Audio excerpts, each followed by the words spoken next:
I just would like to complete, since I did mention the idea of Pakistan, and I said, so what makes India different? What is the idea of India? The idea of India is a tremendously brave idea, particularly given the context and the times in which it was framed. It was framed, our constitution was ready by 1950. And by 1950, what was our record? 3 years of violence, war, shattered, absolutely shattered nations. The psychology of Indians was devastated by partition. And then the physical damage, the physical, the physical damage is too small, too tapered a word. Destruction, devastation that it caused, particularly along Punjab. Millions dead in the most barbaric civil wars that are possible. Other millions dying of famine in Bengal. Imagine, through that period of economic deprivation, whoever tells you that the British Raj was a great thing for India, please send that person to me. Over the last 50 years of British, the annual growth rate of India was only 1%. In 1750, when the British came to India, and Clive in 1757, I am not making these statistics up. Paul Kennedy's latest book, he teaches at Yale, is there in almost every bookshop. In 1750, India had 24% of world manufacturing output. This is not internet, claims. 24%. China had 31% of world manufacturing. These were the two powerhouses of economic development in the world. Britain had only 1.8%. By 1947, when Clive entered Murshidabad after the Battle of Plassey, he looked around and said, my God, this place is richer than London. Of course it was. What was he surprised at? The British did not come to India because India was a poor country. Nobody conquers a poor country. The return on investment is not sufficient.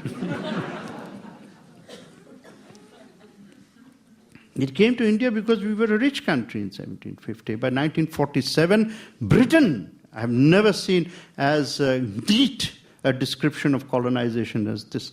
In 1947, Britain had 24% of world manufacturing output, and India had 1.8. Or 2%, something like that. Absolutely universal. So, poverty, shattered illusions, dreams, whatever nationalism Gandhi had stood for, broken. And yet, our constitution had the courage to conceive of an idea which the world sneered at. Nobody thought Indian democracy would succeed. Universities in the West were full of academics and writers telling us what a bunch of nonsense we were. It was Pakistan which was considered the rational idea. But why do I call India a modern idea? Modernity has 4 pillars. Number 1, you cannot be a modern nation without democracy. And democracy means equal rights for everyone. Democracy is not the right to vote in elections once in 5 years. Democracy is the right to speak nonsense every day. And it's very important to understand that. I don't speak about anything out of fear. I couldn't care. Because I'm in a democracy. As long as I don't extend this privilege to abuse. Or indeed, as a journalist, extend it to libel. Number 2, you cannot be a modern democracy without equality and freedom of faith. Every faith has a right, irrespective of numbers. If there are only 5 people of a faith, it doesn't matter. They are still equal before the law. They still have total freedom of practice. And nobody has a right. Indians and Christians, Muslims and Christians have lived together as long as Muslims and Hindus. But there is no Dante in India. And please read Inferno in order to understand what I mean. There is no Dante. There is no record of any Hindu poet, sage, essayist, writer, And, our history is full of great intellect, be saying one word that is nasty about the Prophet. Similarly, there is no known instance of a Muslim poet, despite Muslims having the protection of political power in the court, saying anything. It's so easy to be nasty about another religion. So easy. It's because all religions have an element of what would be called irrationality. Now, in these two freedoms is the soul of India. India is not secular because Gandhi was secular. Gandhi was secular because India is secular. And within these two freedoms, I often compare India and China. China is a success story, but it is not a modern nation. It doesn't have these two freedoms. And in the next 10, 15 years, this will be its biggest problem. The third, you cannot be a modern nation without gender equality. It's impossible. It doesn't matter what was there in the past. A modern nation has to have gender equality. It's very easy to say this in Canada, in Vancouver, which has probably gender equality in reverse.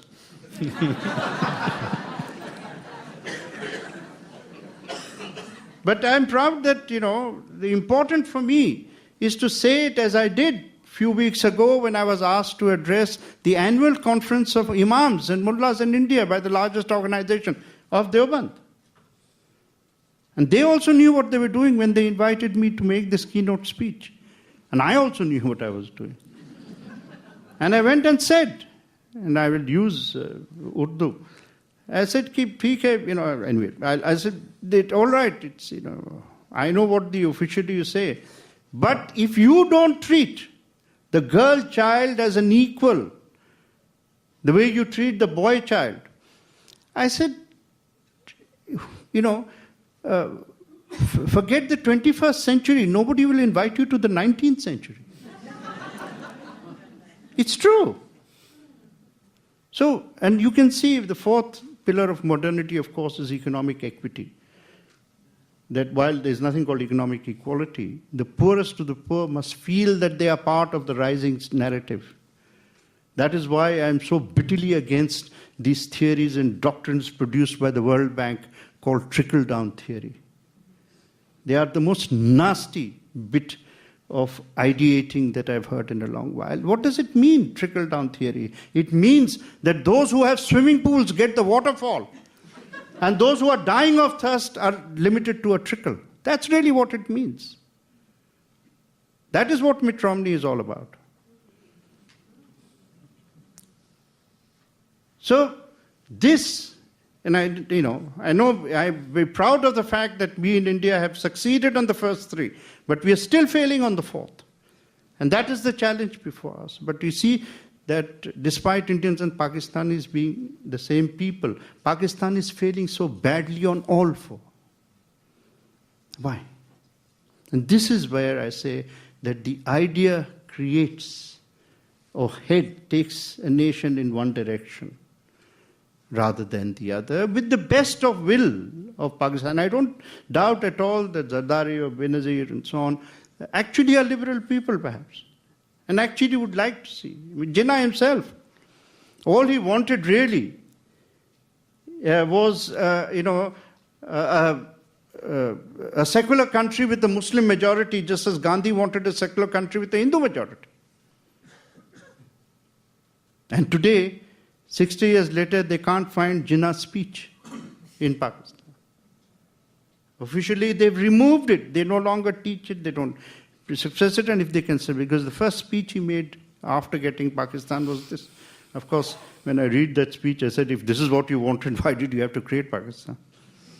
However, so, in fact, the prescription for Pakistan is not what I say.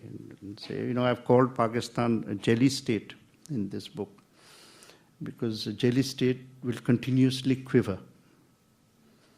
It's not a butter state and it will melt away. It will not disappear. It will remain.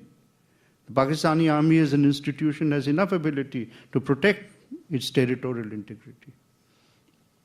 But like jelly, it will be unstable. And because it has nuclear weapons and a culture of fundamentalism which is now deeply ingrained, if you want to recognize a country, recognize it through its textbooks and see where it is going.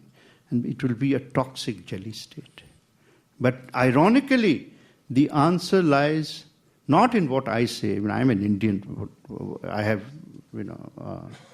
the answer lies in rediscovering the Jinnah before 1937. So what Pakistan needs is not another general election, but another constituent assembly, which can take it away and make it into a secular state, which incidentally happens to have a Muslim majority. Have you fallen asleep, Joe, or not? No, not at all. I don't think anyone has fallen asleep. I'm checking the audience. I promised you a riveting